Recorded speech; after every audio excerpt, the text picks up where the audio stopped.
Hur är det? Det är Olva och Torsten. Ja. Och kvar en bas stannar vi då. Vi är i Navia basen. Ja. Okej.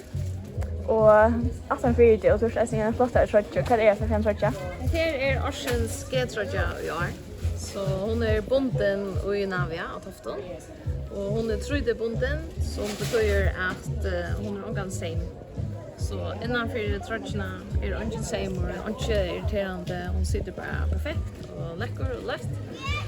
Och ja, hon är bunden av Tofton som säger. Och det tar ska en timme att binda dessa tröjorna. Och en ände att häfta och i halsen. Och så vill hon vaska och pressa och vi kör och sjönde tar selarna och det som ska stanna och stötterna och allt det och så man vaskar henne. Och så vill hon kort i handen. Och nu är hon här.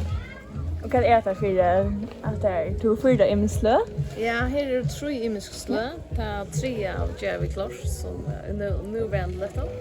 Så jag vant ja, hon är orange eller röd och blå och ljusa eller mörkare.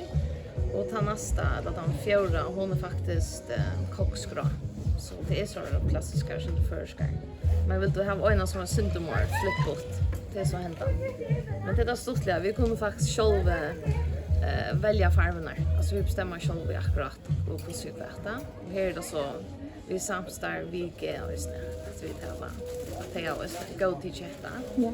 Och vad är det för mönster som är av tröjorna? Det är ett klassiskt förmönster och så vi tar en husdesignare som heter Elisabeth Gång. Och hon har så sett det här samman och designat. Det gör hon faktiskt. Hon sniger över alla tröjor som är. Och väljer oss färger och så. Ja. Så ser man så hjälper vi kornör och sjönde och se och ekonomiska och isnja. Så men ja, vi ordlar väl något vi ser. Kan väl ta säga att hon är tröjde.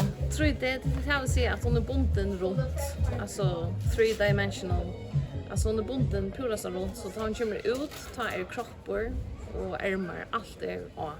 Så du är inte det bunt igen? Jag är inte det bunt igen och det är inte flera veckor eller månader. Hon är simpelthen bara bunden ut i åt och tar hon kommer ur maskinen till täckarna och lägger henne på det.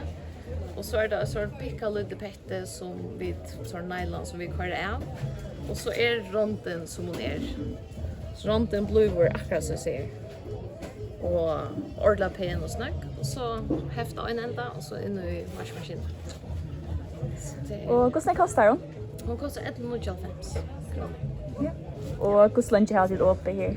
Vi Navia bas nu. Uppe alltså hösta och fortsätta lärda från klockan 12 till ta är lejt. Vi luckar som så men ja, klockan ganska 5. Vi plejer bara vara så lunch som görs. Dejligt, det var spännande för att få en öl flott där. Ja, tack för pratet. Ja, så nice.